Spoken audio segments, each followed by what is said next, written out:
Oh my god. Wait, can I slow? Yeah, just be careful. It's flooding. Okay.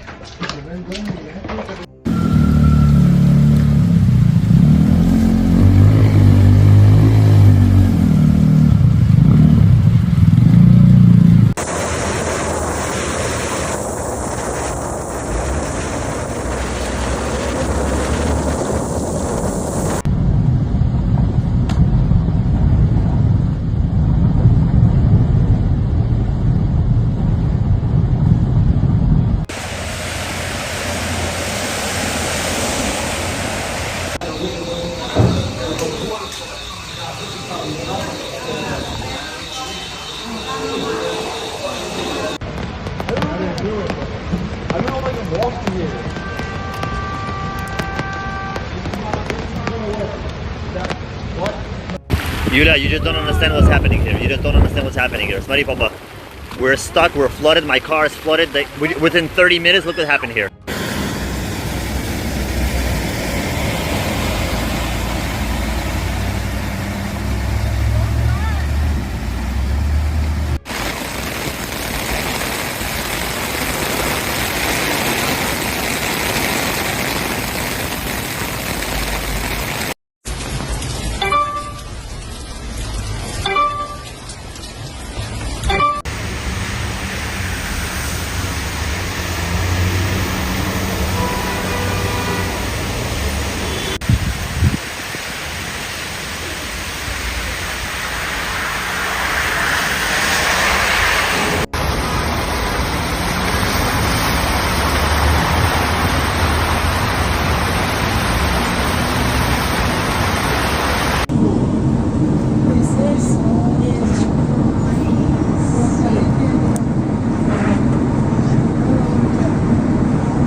Heavy rains caused flooding on streets in Brooklyn, New York City, and Louisiana.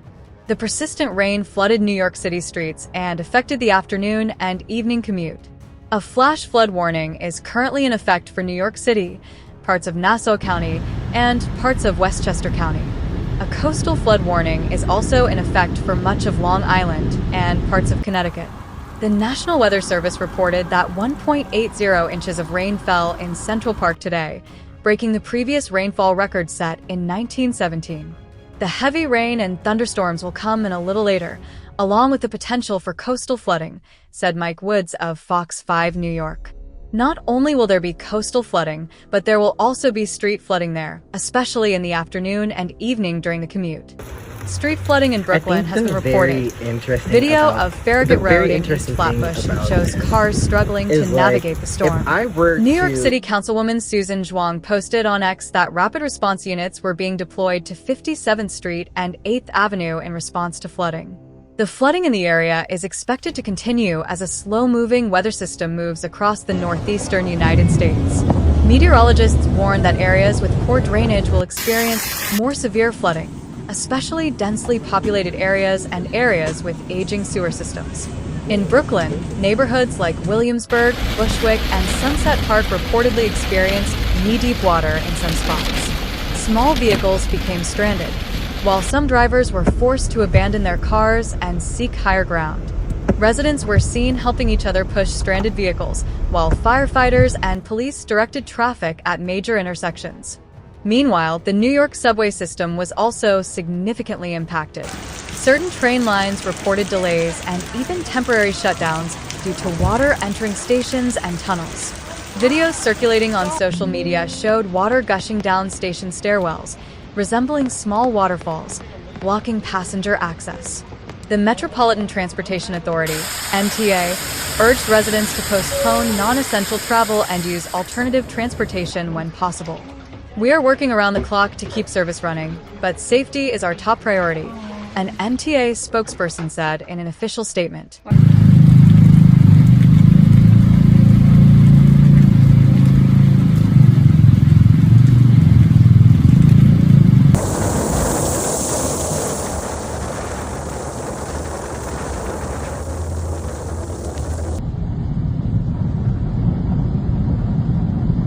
In Louisiana, cities like New Orleans and Baton Rouge also experienced heavy rain, causing localized flooding. While the intensity of the rain was not as intense as in New York, the combination of heavy rainfall and high tides poses a threat of coastal flooding in some low-lying areas. The local emergency management agency has set up several alert posts and warned residents to prepare for the possibility of further flooding in the next 24 to 48 hours. Forecasters explained that this extreme weather phenomenon was triggered by the meeting of a hot, humid air mass from the Gulf of Mexico with a strong low-pressure system over the eastern United States. Climate change, which exacerbates atmospheric instability, is also cited as a factor increasing the risk of severe storms and extreme rainfall. New York Governor Kathy Hochul urged residents to remain vigilant and heed weather warnings. Don't underestimate this situation. If you don't have to travel, stay home. Your safety and that of your families is paramount, he said at a press conference. In some areas, emergency services have opened temporary evacuation centers for those living in basements or other flood-prone buildings. Many New Yorkers living in basement apartments, particularly in Brooklyn and Queens, have expressed concern about the risk of sudden flooding that could threaten their safety. Tragedy in previous years, when several people died after being trapped in flooded basements, is still fresh in the public's memory. In addition to residents, local businesses have also been affected. Several small shops and restaurants were forced to close early as water entered their premises. In Brooklyn's Chinatown neighborhood, shop owners reported damage to merchandise and equipment due to the flooding. The water came in so fast. "We didn't have time to move everything," said one food store owner.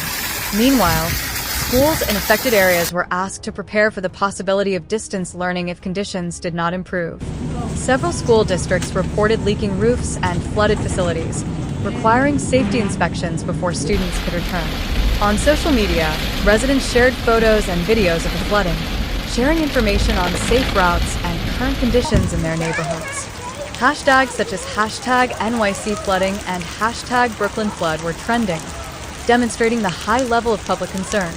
Many residents also expressed frustration with the city's infrastructure, which they believed was unable to handle such intense rainfall, despite the increasing frequency of extreme weather warnings in recent years. Several local communities and humanitarian organizations stepped in to provide immediate assistance, such as distributing emergency supplies and ensuring that elderly and disabled residents received assistance. This solidarity effort was highlighted, demonstrating the community's resilience in the face of difficult circumstances. As of this writing, the rain was expected to continue into the evening and gradually subside over the next day. However, officials warned that even if the rain subsides, standing water could persist for some time, especially in low-lying areas and areas with limited drainage systems. Authorities also emphasized that saturated ground conditions could lead to additional flooding even with moderate rainfall.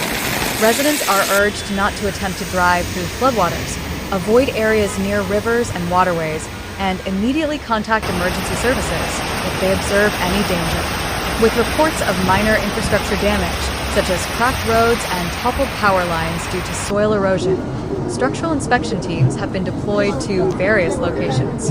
Analysts predict that this incident will spark further discussions about the need to modernize drainage systems and disaster preparedness in major urban areas in the United States. With the increasing frequency of extreme weather events, the urgency of adaptation and risk mitigation seems increasingly difficult to overlook. Residents hope that after this storm passes, cities can move quickly to repair the damage and evaluate preventative measures to prevent similar events from causing greater impacts in the future.